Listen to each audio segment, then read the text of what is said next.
Você já se sentiu dividido entre o que é certo e o que é esperado? Quantas vezes você já se pegou tentando agradar a Deus e, ao mesmo tempo, tentando seguir regras que pareciam apenas sufocar a fé? Quantas vezes a religião cobrou de você o que a graça já havia perdoado?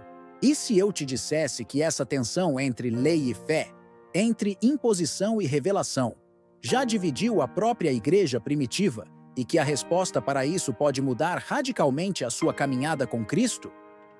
E se eu te dissesse que existe uma chave escondida em um antigo concílio bíblico que revela onde Deus realmente está na letra da lei ou na liberdade da fé? Essa não é apenas uma história distante, é uma batalha espiritual que ainda pulsa dentro de nós. E poucos sabem que ali, no Concílio de Jerusalém, foi decidido algo que poderia libertar ou aprisionar para sempre o povo de Deus. Há uma decisão tomada ali que ecoa até hoje e que talvez esteja te impedindo de viver a plenitude da graça. O tema de hoje pode parecer histórico, mas é profundamente pessoal. Porque em algum ponto da nossa vida, todos nós vamos ter que escolher entre obedecer à tradição ou ouvir o Espírito, entre agradar os homens ou seguir a direção de Deus. O Concílio de Jerusalém não foi apenas uma reunião de apóstolos, foi o campo de batalha onde a revelação venceu a imposição. E você vai entender por que isso tem tudo a ver com a sua fé, sua liberdade e sua salvação. Você vai descobrir hoje como essa antiga decisão apostólica está mais viva do que nunca na sua vida. Vamos mergulhar juntos nessa jornada de revelação, onde as palavras de Paulo, Pedro e Tiago ganharão nova luz sob o discernimento do Espírito Santo. Prepare-se para entender o que Deus realmente quer de você, a obediência a mandamentos humanos, ou a fé que justifica. Nos próximos minutos, você será levado por um caminho onde antigos segredos serão desenterrados. Vai descobrir verdades que muitos ignoram, mas que têm poder de libertar sua mente, curar seu coração e transformar sua comunhão com Deus. Você não está aqui por acaso. Há um propósito para sua presença neste vídeo. O Espírito Santo quer te conduzir a uma nova revelação, e ela começa agora. Mas antes, comente aqui embaixo: paz em Cristo. Essa pequena frase é mais que um gesto. Ela é uma declaração de fé. Um compromisso público de que você está pronto para receber a palavra. Comente isso agora e clique no gostei. Sim, porque quando você faz isso, você obriga o YouTube a mostrar este conteúdo para mais pessoas famintas por direção espiritual. E com um simples clique, você se torna parte da missão de espalhar a verdade que liberta. Você é uma bênção por estar aqui. E se ainda não se inscreveu no canal, faça isso agora. Há muitos irmãos e irmãs que não têm uma igreja próxima, e esse canal se tornou um abrigo, uma mesa posta no deserto. Cada comentário, cada curtida, cada inscrição é um tijolo na construção desse refúgio espiritual. E um segredo, o penúltimo ensinamento deste estudo pode conter a chave para uma bênção que você tem buscado há anos. Então, prepare o coração, abra a mente e feche a porta para as distrações. Vamos começar este estudo com fé e reverência, porque hoje o céu quer te falar. Logo após a ascensão de Jesus, a igreja primitiva começou a crescer rapidamente, mas junto com esse crescimento surgiu um conflito inevitável. Os convertidos judeus, acostumados com séculos de tradição e lei mosaica, não sabiam como lidar com a entrada de gentios na fé. Para eles, era inconcebível que alguém pudesse se aproximar de Deus sem circuncisão, sem guardar o sábado, sem seguir rituais. A fé era uma herança, não uma experiência. Do outro lado, estavam os gentios que se convertiam pela pregação apostólica, recebendo o Espírito Santo sem qualquer rito judaico. Eles não tinham o peso da tradição, apenas a alegria da revelação. E isso escandalizava muitos. A pergunta começou a surgir: eles também precisam seguir a lei de Moisés? Foi nesse cenário que o conflito se acentuou. Alguns cristãos judeus especialmente os fariseus convertidos, exigiam que os gentios fossem circuncidados e guardassem a lei. A confusão ameaçava dividir a igreja logo em seu início. Esse embate não era apenas doutrinário, era espiritual. Era a batalha entre a letra que mata e o espírito que vivifica. E aqui entra algo profundo: o mesmo embate ainda acontece hoje. Quantas igrejas impõem regras humanas, sistemas religiosos e pesos que Cristo nunca pediu? O que vemos no Concílio de Jerusalém é um reflexo da luta entre carne e espírito, entre tradição e revelação. E é justamente por isso que precisamos compreender o que realmente foi decidido ali e o que o Espírito está dizendo agora. Antes mesmo do Concílio de Jerusalém, Deus já havia começado a quebrar os muros da tradição. Em Atos capítulo 10, o apóstolo Pedro recebe uma visão impactante. Um lençol desce do céu com todo tipo de animais impuros, e a voz do Senhor diz: "Levanta-te, Pedro, mata e come." Pedro se recusa, pois jamais comera coisa imunda. Mas a voz replica 3 vezes: "Não chames impuro ao que Deus purificou." Atos, capítulo 10, versículos 13 a 15. Esse não era apenas um ensinamento sobre alimentação, era uma revelação espiritual. Logo depois, Pedro é levado até a casa de Cornélio, um centurião romano, um gentio. E ali, ao anunciar o evangelho, Pedro presencia o Espírito Santo descer sobre eles, da mesma forma como aconteceu em Pentecostes. Sem circuncisão, sem lei, sem rituais, somente pela fé. Isso abala profundamente as convicções do apóstolo. Ele mesmo declara em Atos, capítulo 10, versículo 34. "Reconheço por verdade que Deus não faz acepção de pessoas." Essa experiência foi fundamental para o que viria a seguir no concílio. Pedro havia vivido o sobrenatural. Deus havia mostrado, na prática, que a salvação não era um clube fechado de regras e heranças, mas um dom livre a todos os que creem. Quantos hoje ainda acham que precisam se tornar dignos antes de se achegar a Cristo? Quantos ainda esperam se arrumar para depois se entregarem ao Salvador? Mas a lição de Cornélio é clara. O Espírito vem primeiro. O coração é o altar. E onde há fé, há céu aberto. Após o Concílio de Jerusalém, parecia que o entendimento sobre a liberdade dos gentios estava selado. Mas logo veio o teste prático. Em Gálatas capítulo 2, versículos 11 a 14, Paulo relata um episódio tenso quando Pedro visitou a igreja em Antioquia, uma comunidade majoritariamente gentílica. Ele comia com os gentios com naturalidade. Mas, ao chegarem alguns irmãos vindos de Jerusalém, Pedro começou a se afastar dos gentios por medo da opinião deles. Essa atitude influenciou até Barnabé. Paulo, com firmeza, o repreendeu publicamente. "Se tu, sendo judeu, vives como gentio e não como judeu, por que obrigas os gentios a viverem como judeus?"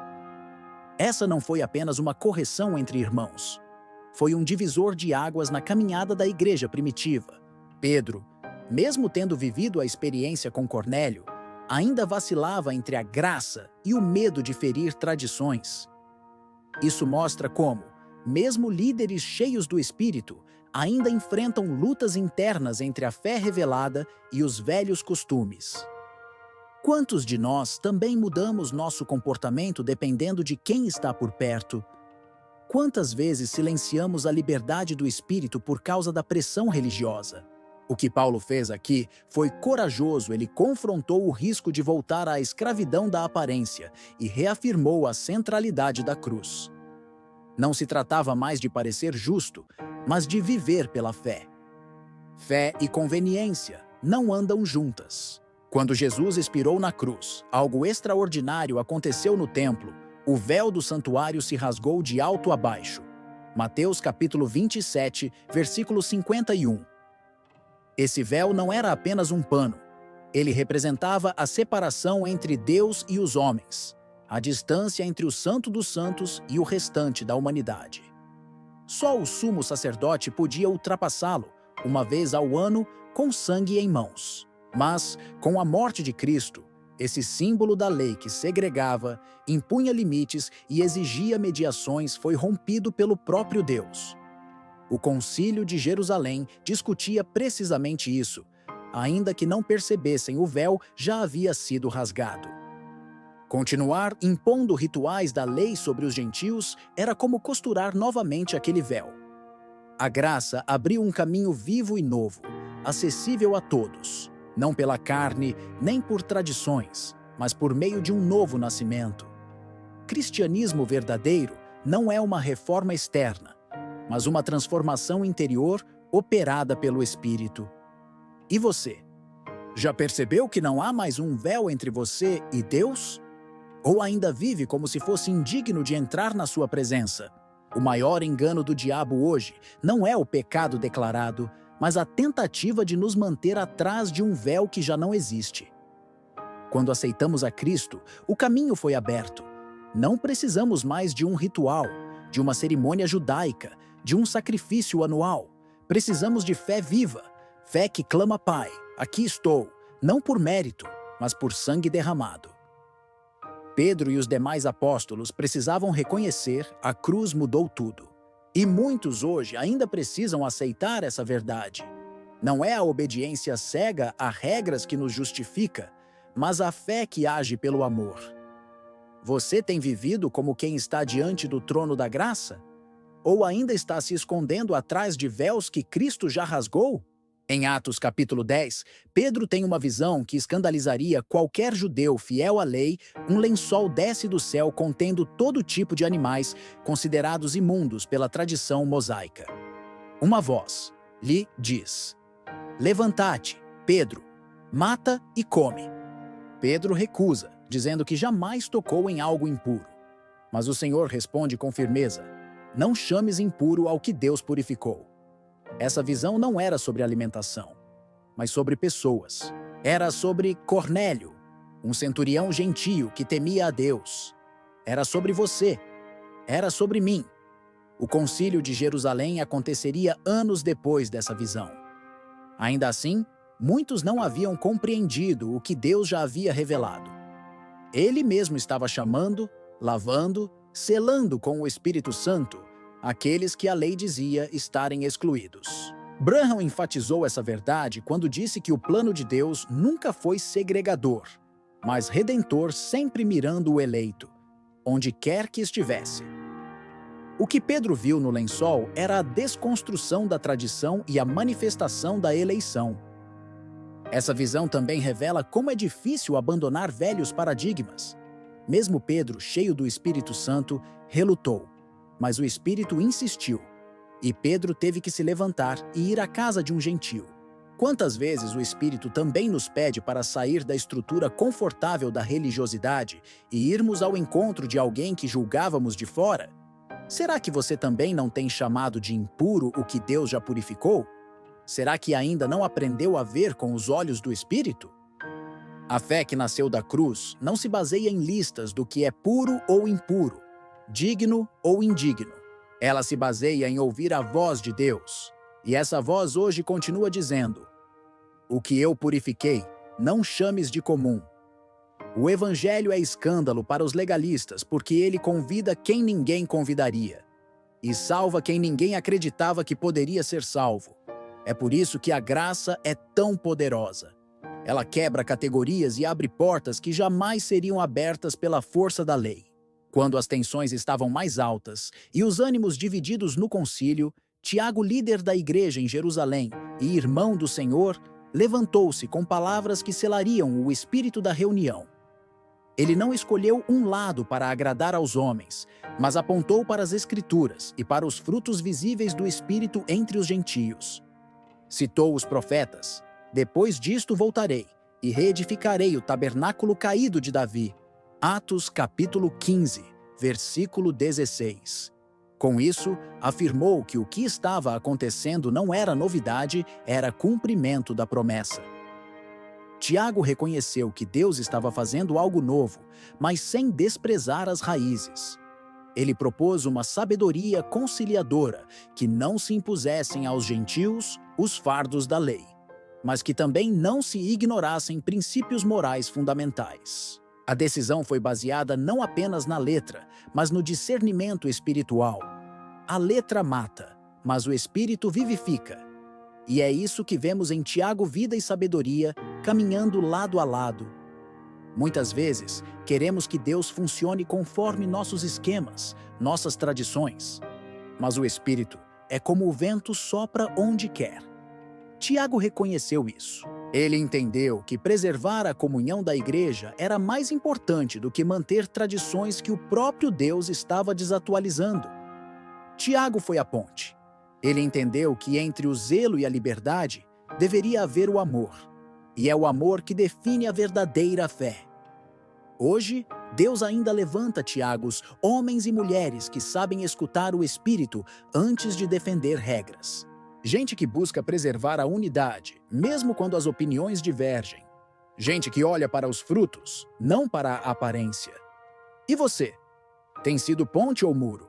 Você defende a fé para unir ou para afastar? Lembre-se, a decisão de Tiago não apenas definiu o concílio, mas abriu portas para que o evangelho chegasse até nós.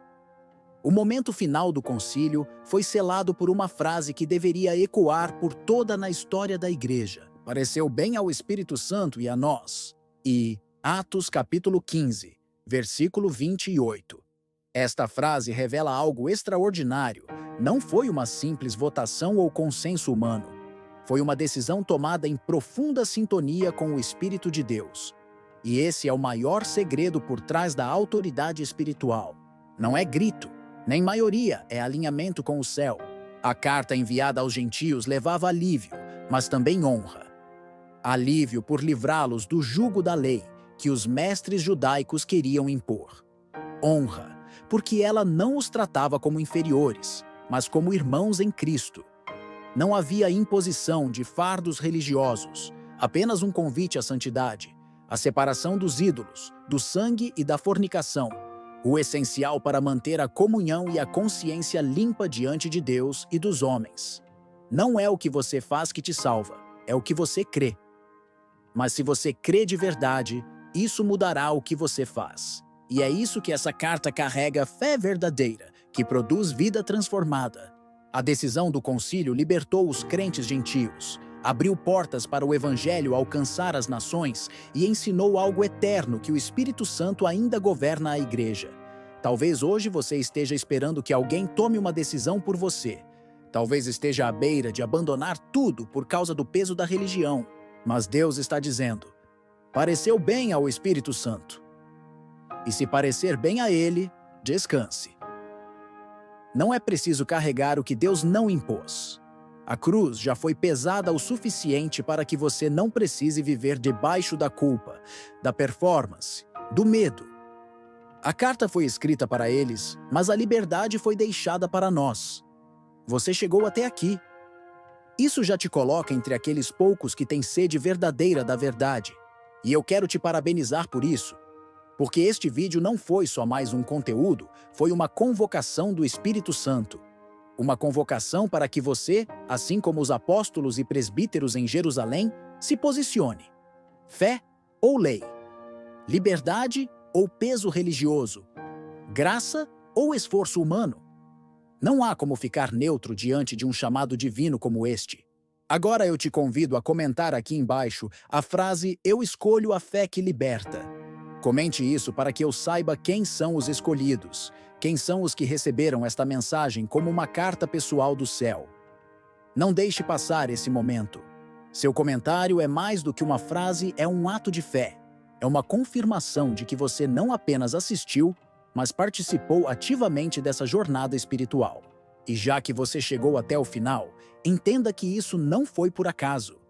Deus viu seu coração, sua luta, sua busca.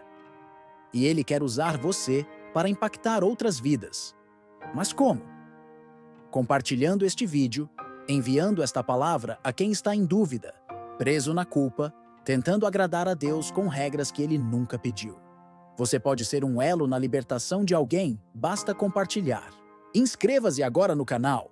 Isso não é só clicar num botão, é firmar um compromisso. É dizer, eu quero mais. Eu preciso dessa voz profética em minha caminhada. Muitos não têm uma igreja próxima, mas encontraram neste canal um refúgio espiritual. E você pode ajudar esse ministério a alcançar mais vidas, mais corações, mais lares. Dê o seu gostei. Quando você faz isso, o YouTube entende que este vídeo é importante. E você, com um simples gesto, pode fazer com que essa mensagem apareça para alguém que agora mesmo está pensando em desistir.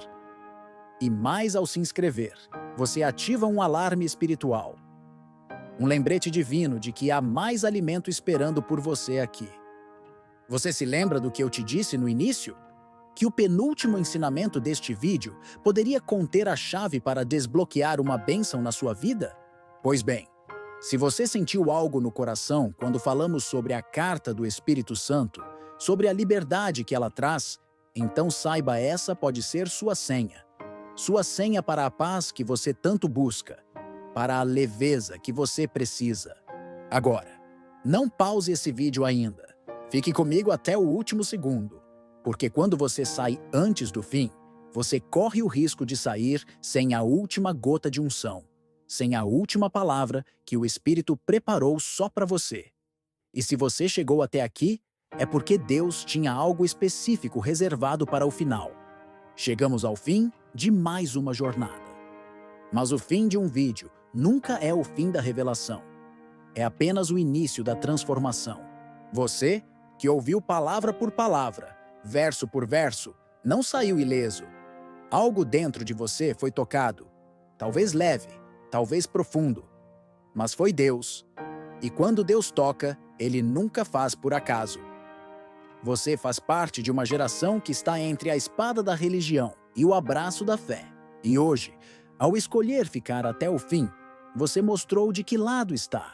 Não porque se rebelou contra a doutrina, mas porque decidiu voltar à pureza do Evangelho. Ao Jesus que salva pela graça, ao Espírito que guia pela verdade, ao Pai que ama antes da mudança. Você sabia que no Velho Testamento, quando uma carta era enviada por um rei, ela carregava um selo? Esse selo era o sinal de autoridade suprema. E quando o Concílio de Jerusalém enviou aquela carta aos gentios, ela veio com um selo invisível, o selo do Espírito Santo. Hoje, essa carta espiritual chegou até você. E se você a recebeu até o fim, então algo foi selado em sua vida. Agora é a sua vez de ser o mensageiro. Compartilhe, se inscreva, ore por este canal. Porque enquanto você faz isso, você está ajudando a manter viva a chama. A mesma chama que queimava nos corações daqueles que, no livro de Atos, viram o mundo virar de cabeça para baixo com o poder do Espírito. Lembre-se, muitos vão começar este vídeo, mas poucos vão até o fim. E Deus está observando quem permanece até a última palavra. Por isso, sinta-se honrado. Você é um remanescente. Um daqueles poucos que não apenas ouvem, mas recebem. Que não apenas assistem, mas vivem. A fé é um caminho. A lei era uma sombra. Mas a verdade está viva. E ela está falando contigo. Agora. Nos vemos no próximo estudo. Que a paz do nosso Senhor Jesus Cristo esteja com você.